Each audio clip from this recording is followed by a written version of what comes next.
Welcome to TruPowur, home of the most powerful marketing tools, training, and technology on planet Earth. Get ready to earn, enjoy, and experience more than you ever dreamed was possible. If you're tired of just getting by and ready to really thrive, then buckle in and listen up. Here's your host, Matt Fox. Well, welcome everybody.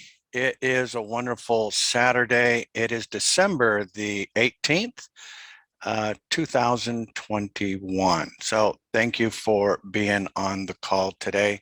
We have some really good stuff to cover today. And so let's go ahead and jump right into it, starting with some of the updates that are in the quick launch menu. And so other than having your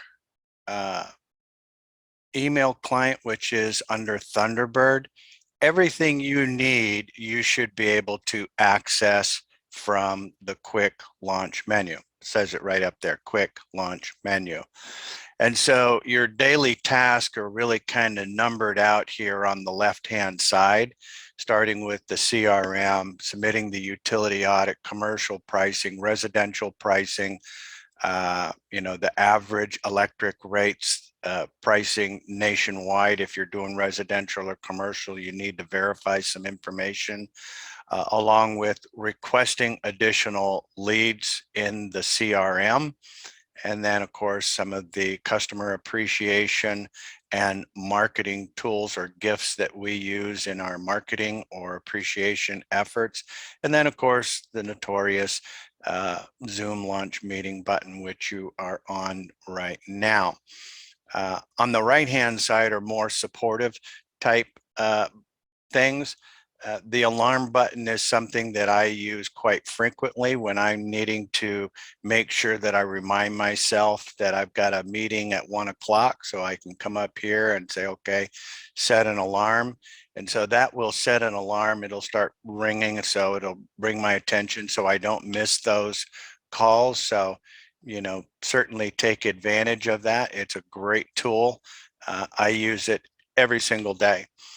PDF tools, if you are needing to resize PDFs or make any kind of changes or convert a picture to a PDF, that is very handy. ESID is mostly going to be for Texas. If you need to look up an ESID because it's not on the bill, you can do so by putting in that customer's address. If you're having some latency issues with a customer maybe not being able to hear you or you're not able to hear them, check the speed on your computer. More so check the upload rather than the download. You should have a strong signal to make sure that you've got that connectivity without any latency. Past Zoom trainings, those are going to be connected right back to the YouTube channel, and then calculating annual KWH, depending on the size of the building. If you know the square footage, you can use that tool. It's very helpful. A link to the corporate website and to the audit website.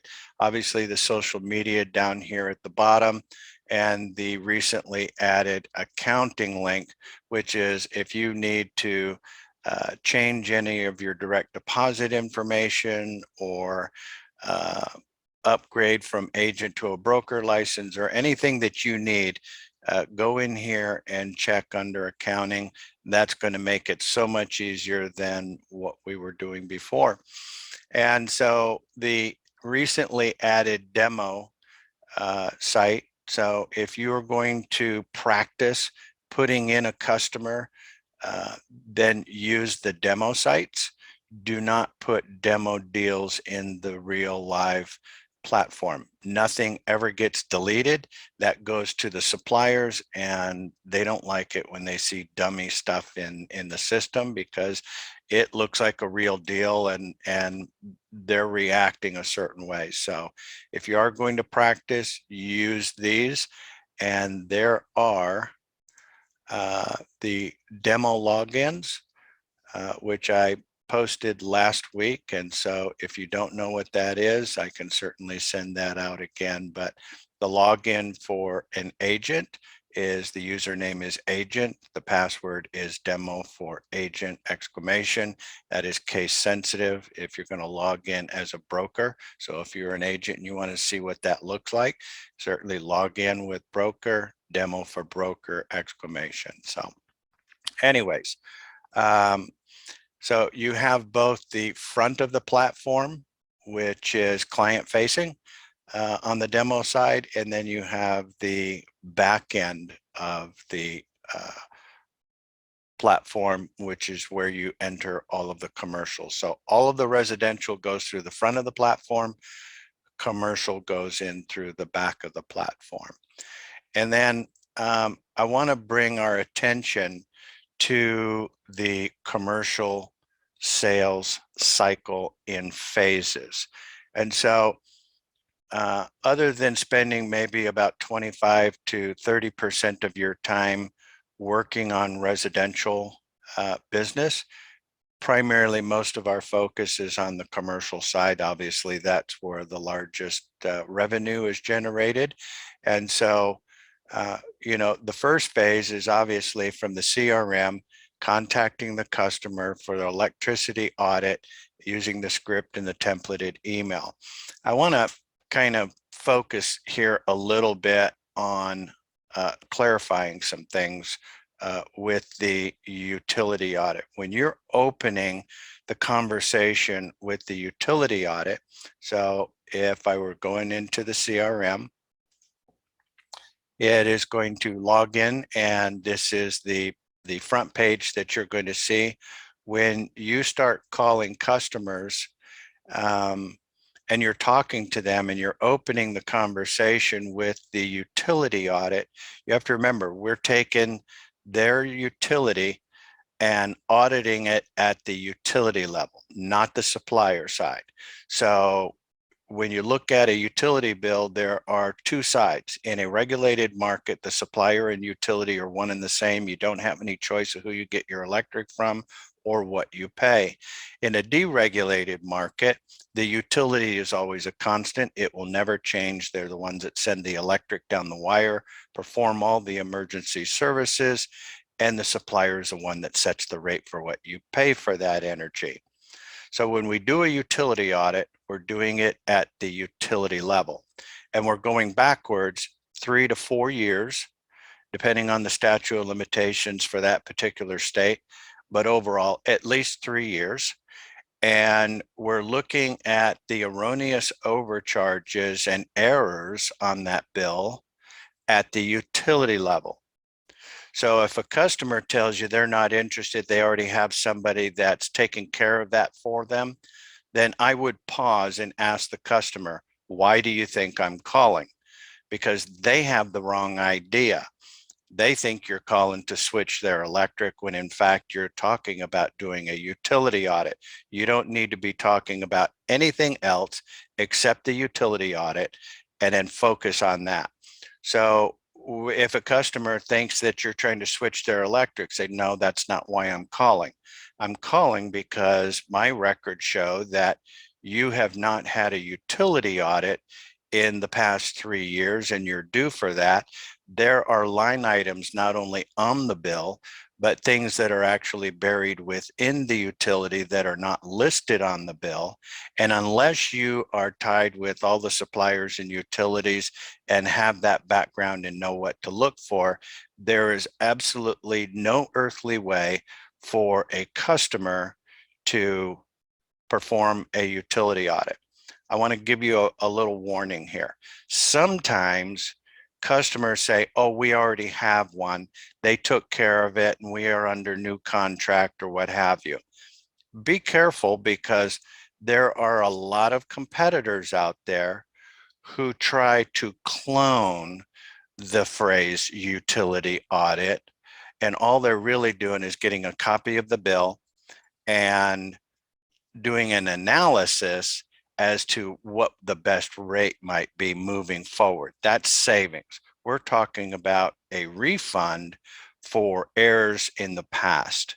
So a utility audit is is something where we're going backwards, and a supplier side deal is going to be something moving forward. You should not be talking anything about supplier side. In fact, if they say, well, we've got a new contract, we've got anything that has to do with, we've already got savings, we've got this, we've got that, all that's been taken care of, you need to kind of pump their brakes a little bit and make it clear that what we're talking about is a utility audit, right?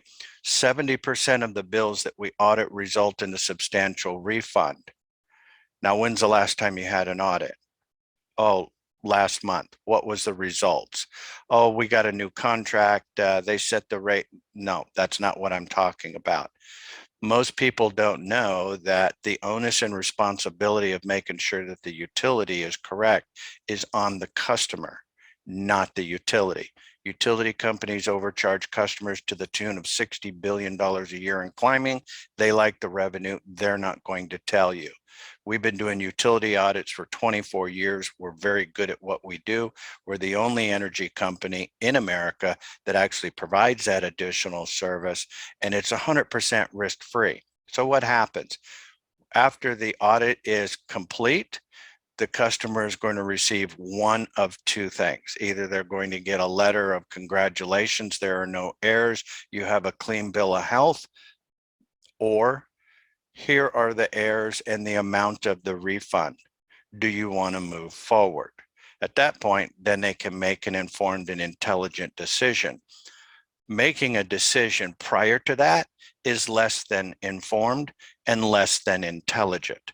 So you need to make sure that you understand that and be dogmatic about it enough to be able to stand up for yourself and say, hey, look, I don't think you really understand what it is that we're talking about. The utility is entirely something different than your supplier or your billing rate, that whoever you did with whomever you did it with, moving forward. What I'm talking about is delving into the utility and making those corrections. So one of the things that I think can help a little bit is on the intro. And so, there are multiple ways in which you can bring that information to light in your conversation. But I think the easiest, and you don't have to use this verbatim, but I think if you understand the process, it makes it so much easier. Hi, my name is Matt Fox. I am with the Utility Auditing Division, and it appears that your utility account is due for its 3-year audit and verification to ensure that there are no errors under the capacity, classification, or tariff. Since you're a valued customer, we do want to correct any errors as soon as possible. What is the best email address for me to send an audit, the auditing instructions to, and to whose attention should I make that? You'll notice there is at no time am I saying, is Bruce there? Is Mr. Haynes there? Who's this or that? If I'm going to address anybody, I want to know, I need to speak to the person who's in charge of controlling the cost of the business. Well, what is this about? Who are you with? Well, I'm with the Utility Audit Division. I need to speak to whoever's in charge of controlling the cost of the business.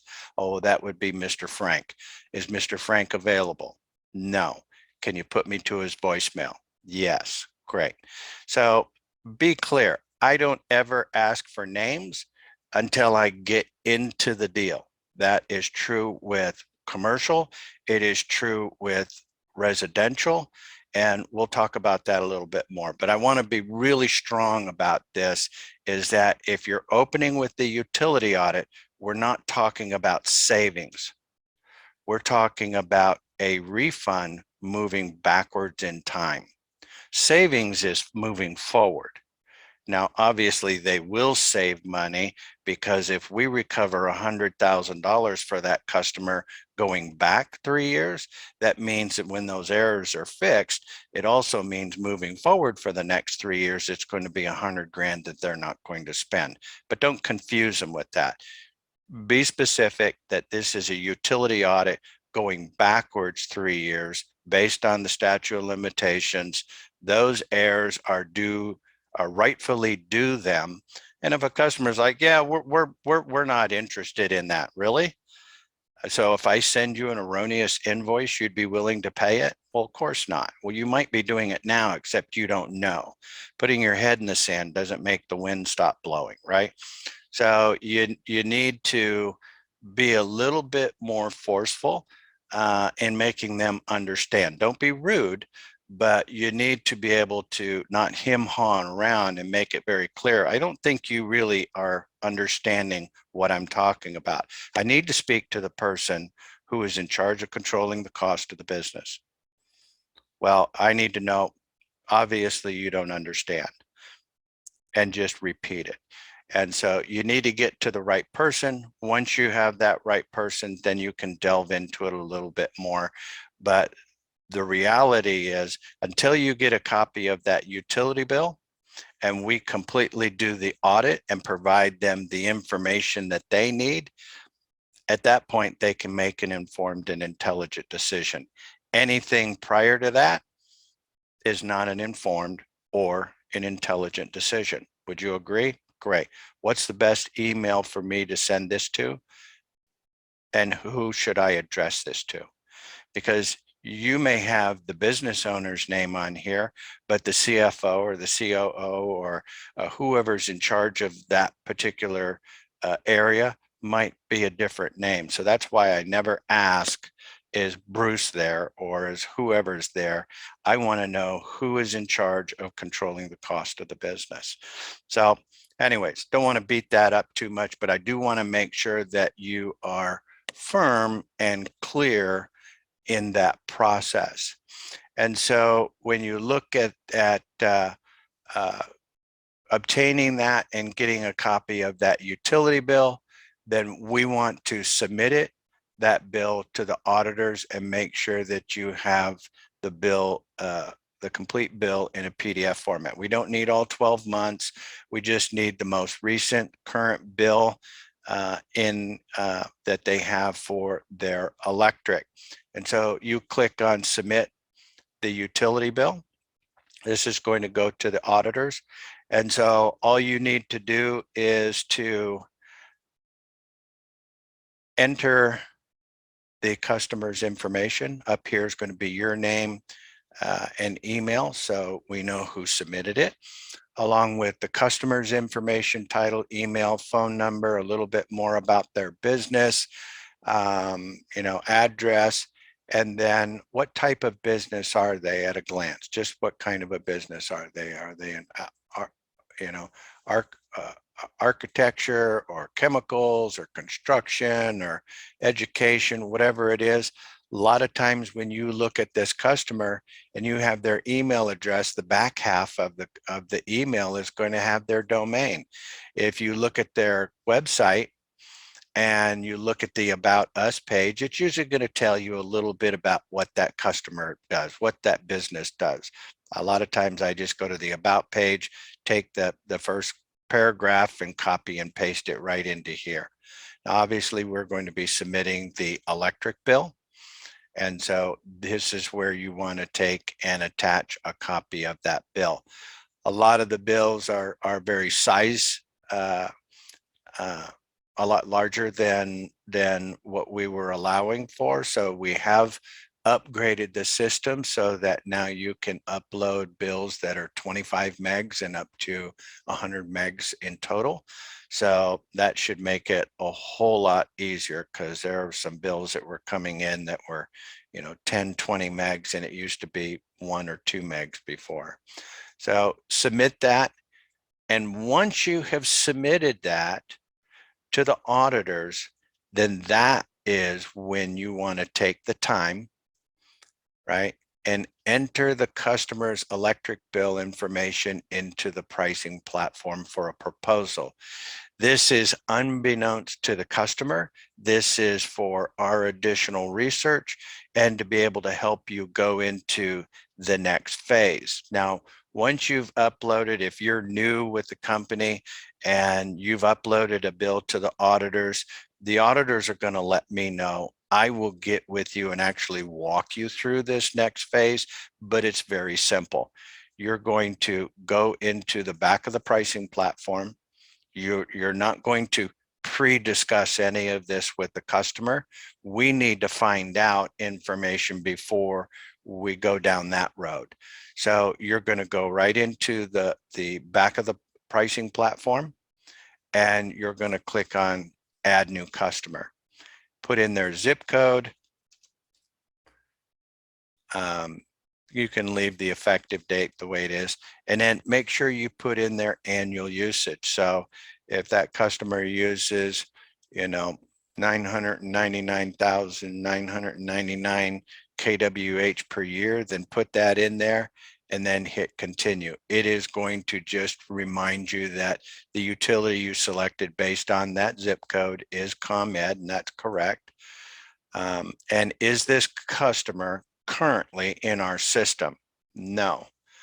So now you're going to be able to put that customer's information. The legal entity name is PDQ Company.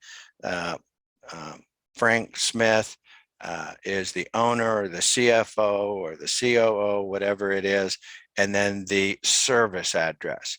If the billing address is different, and you'll see it on the bill, you'll see service address and billing address. If they're both the same, then you don't need to put in both. Just put in the service address. If the billing address is a little different, then you have a place to do that right there. You're going to put in their phone number, email, and hit next. And so once you do that, it's just going to verify the location and then go into review all of that. Once that's done, and of course, I'm going to walk you through that, but once that is done, then that's when we can create the proposal that will analyze as to whether or not we can provide that customer additional savings moving forward. So once we've created that, and we immediately email that to the customer. So it takes you 2 minutes to upload the utility to the auditors.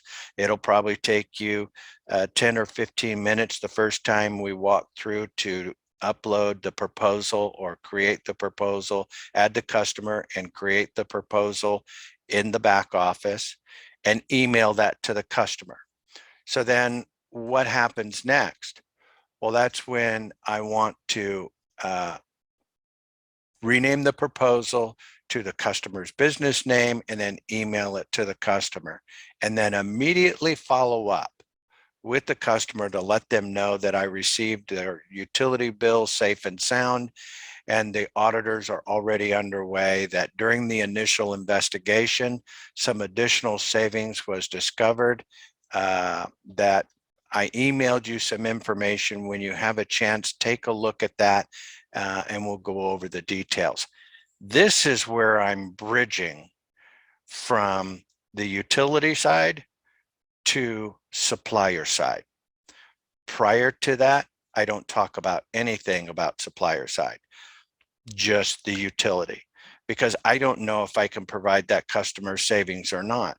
So don't confuse the two. You have the utility audit, and then you have the supplier side, which is going to provide savings moving forward. So be careful what you say. Refunds moving backwards, savings moving forward.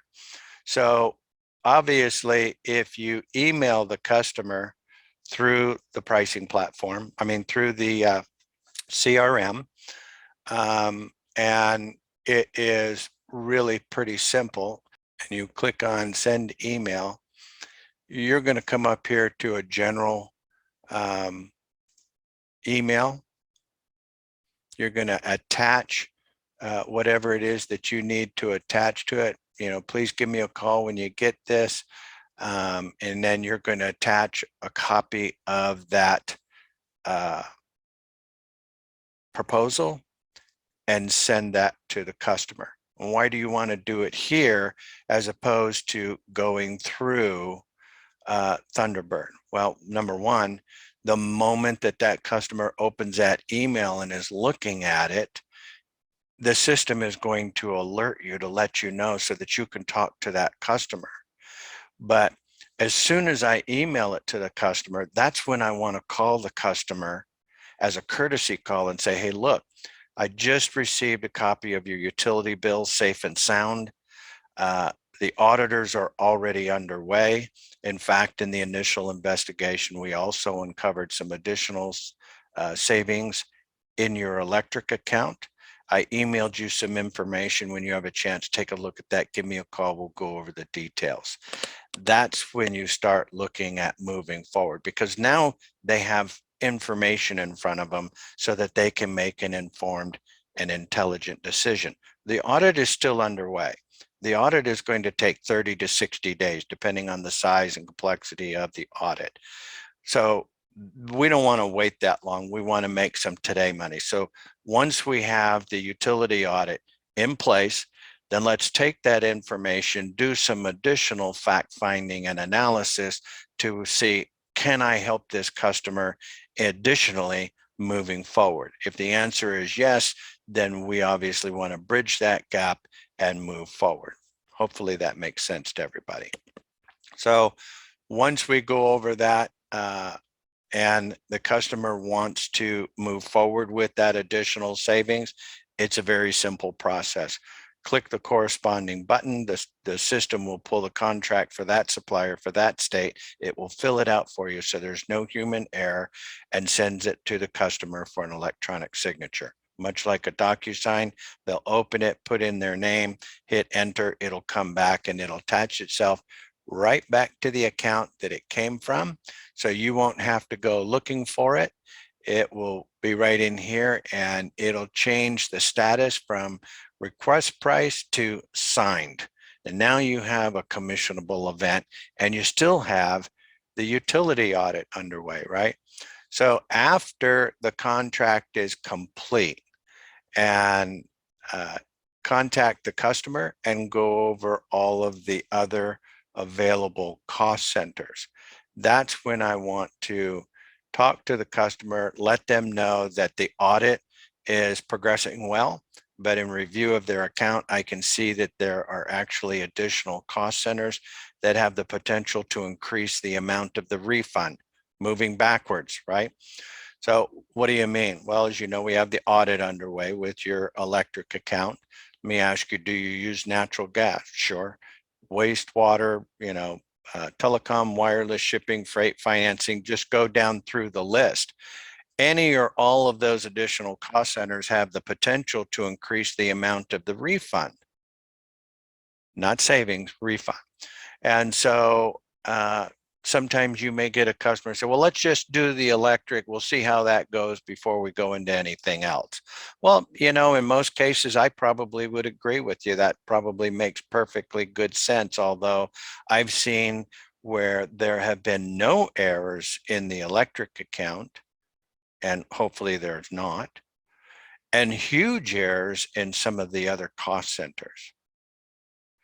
So treating one as a barometer for the other is not really how you make an informed and intelligent decision. But at the end of the day, it is that customer's decision. If they do have natural gas, then let's at least get that bill. And then we can do exactly the same thing as we did with the electric for the natural gas, and do an analysis and be able to also help that customer at that level.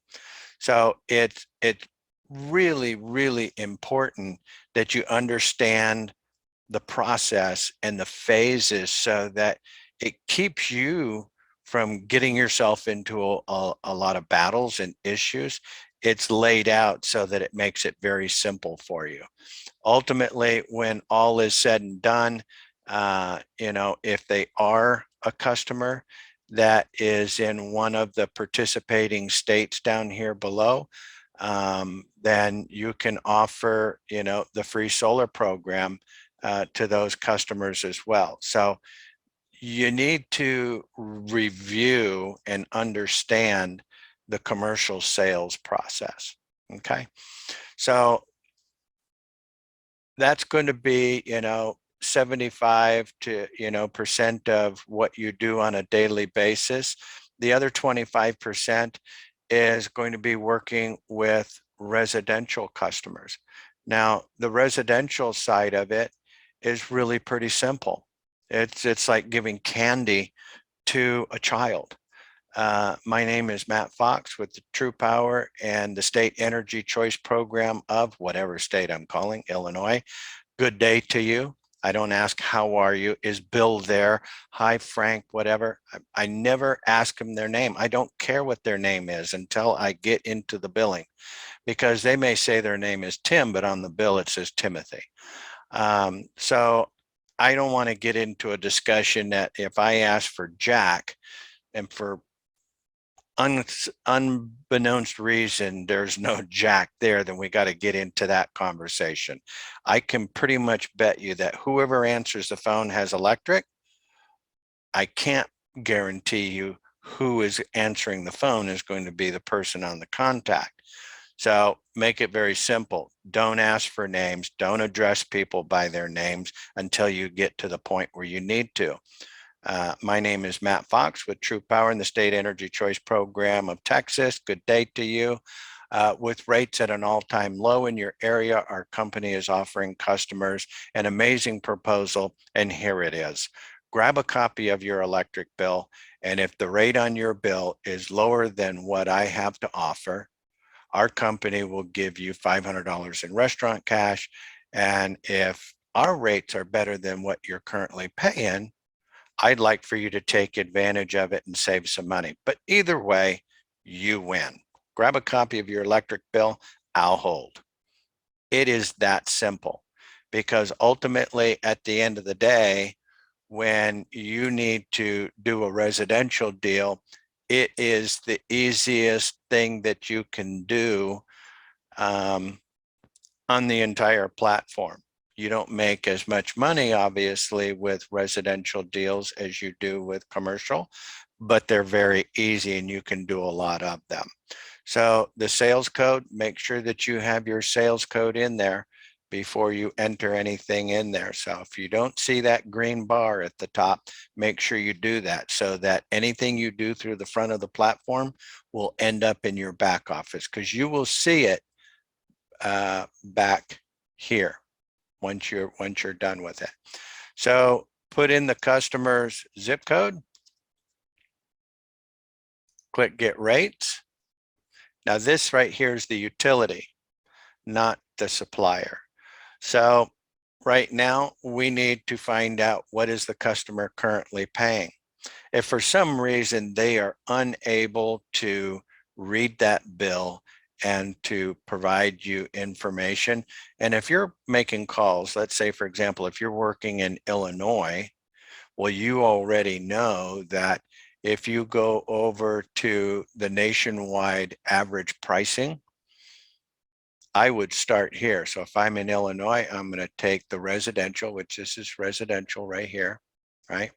So I'm going to go down to Illinois and copy that and go back over to here and paste that in there and then hit update. So that's where I'm going to start, because if I'm calling Illinois, I can be at this point right from Jump Street. So I already know that my rate is $7.49. That's the best rate I have.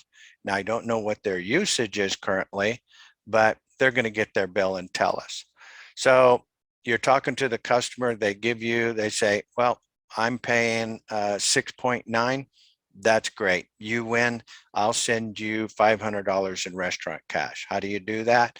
Go over here and click the Royal button, pick up the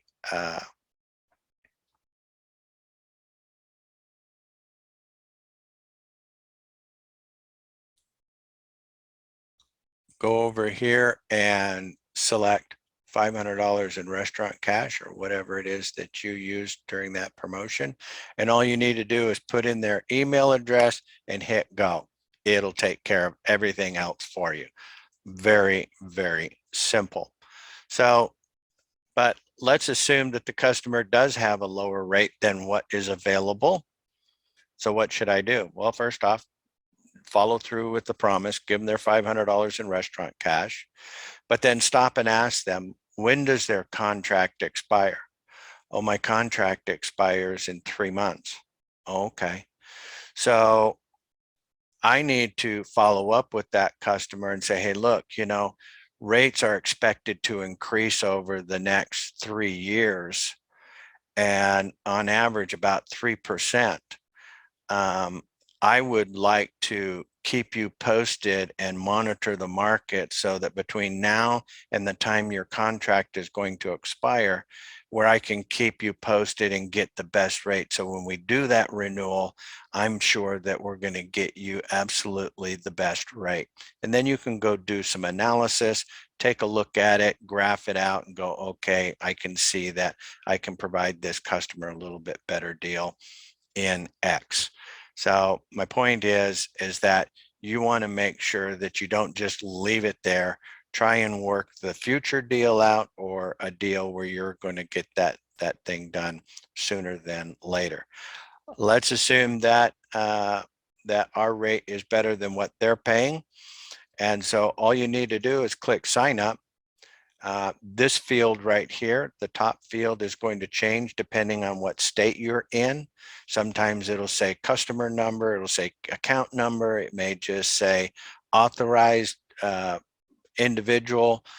Just depends on what it is, but state to state. So in this case, in Illinois, we need their account number off of the bill, their first name and last name. This is the first time I address anybody by name. And the way I go about getting this information, I don't say, so is that Frank Smith?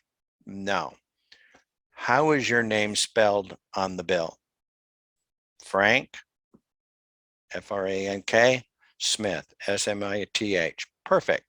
And the service address as it shows on the bill, because sometimes they're abbreviated or something a little bit different, so make it match. And then confirm the phone number, the mobile number, and the email. Click next. It is going to verify the address, and then you're going to click submit, and that's the deal is done. Now remember, the system is going to recognize that your IP address does not belong to this customer's service address. And so in order to confirm this deal, the platform, once you submit this, the platform is going to send the customer an email. And in that email is a link. They need to click that link to verify the order. The system will recognize that their IP for that device belongs to that service address, and it will confirm the deal. That is as simple as it gets. So when I submit the order, I always just respond immediately and tell the customer, looks like our system sent you a verification link. If you don't mind opening up your email, click that link and read back the response for my records. It makes them feel a little bit more like you're waiting for a special code or something like that. That's not what I said, but click that link and read back the response for my records. That's to let me know that you actually clicked the link. Once you've clicked that link, then when you go in your back office and you'll see the deal here, it'll say pending to signed. And then when the supplier signs off on it, it'll go from signed to completed, and now it's a commissionable event. So residential is very, very easy, that easy. All right, so we've covered a lot of things here and moving forward in the sales process step by step. You know, and talking about companies thinking that they have, you know, another company that did the audit, where in fact nobody looked at the capacity, the classification, the tariff, and all of the other underlying utility factors that may have errors. Truth of the matter is, great, that's fantastic. So if we do an audit, you should have a clean bill of health. But what if you don't? What if they didn't do it correctly, or they didn't do it extensively like we do? Whereas in fact, what I see most people, what they're getting is an analysis for taking their supplier side moving forward. That's not what we're talking about. So you have nothing to lose then if you do a utility audit. I don't care if you had one done yesterday. How long did it take? So if they said, well, it took like 3 days, next, that's not an audit. A real audit's going to take at least 30 to 60 days. And then what was the results? Oh, we got additional savings. We got a much better rate. No, that's supplier side. That's not an audit. Or how much was your refund? Well, we didn't have a refund. There was no error.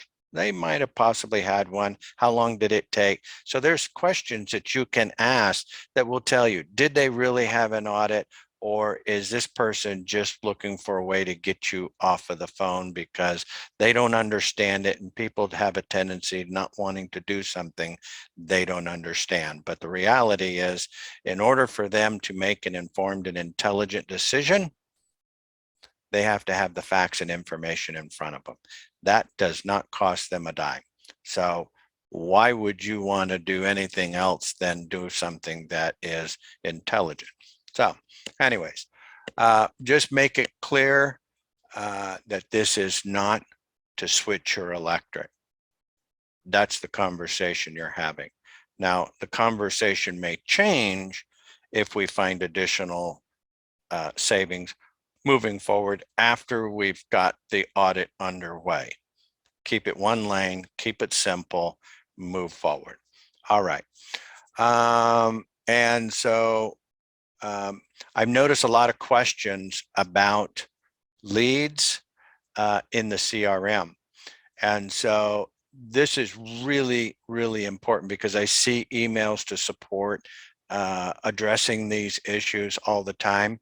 And so if you're requesting leads, first off, where do I need to get those leads? Well, right here, request customer leads for the CRM and dialer.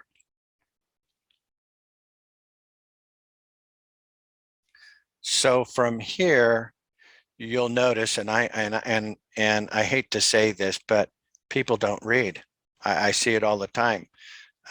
So what does it say? It says check both the market updates and the market overview prior to making a request. Why is that? Well, market updates is going to provide you with additional information as to where should I be? Where are the market updates? Right over here where it says market updates. So if you click on that and go down here to the market updates, in the old days, you used to have to go and do the analytics by hand, state by state by state, to try and figure out where should I be. We've upgraded the platform so that it does the analytics on all territories on a daily basis, and then provides you this report daily as to where the best markets are and where you're going to see areas or states where you can have the most impact for your customers.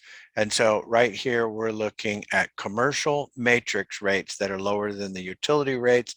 And so if I was going to look for another area to market in, maybe I want to be in a different time zone, I'm going to start looking at Connecticut, Illinois, Massachusetts, Maryland, Maine, or Pennsylvania. On the natural gas side, same thing. This is commercial, electric, and natural gas. Below that is residential matrix rates. So if I'm going to do residential, I think I should probably focus on Illinois and New York if I want to be able to provide the greatest impact for those customers. If I'm looking at residential natural gas, Illinois and Ohio is where I'm going to have the greatest impact. And so refer to this prior to ordering any additional leads, whether they are residential or commercial. And you also have your market overviews, which is probably not quite as important as the other, because the other is going to take into account all of that. But these are the states in which we can delve into. And so you can see the color coding, gray is not active. The teal is for the electric markets, green is natural gas markets, blue is electric and natural gas markets. Now this will change based on commercial, custom pricing, commercial matrix, and residential markets. And so you can look at both of those maps.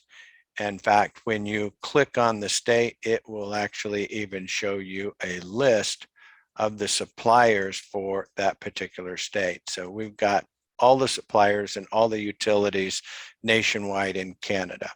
So when you're ordering your leads and you go, okay, I need to be in Illinois, am I residential or commercial? I want some residential, and then hit submit. Then support will take and add those customers into your CRM. They will send you a notification.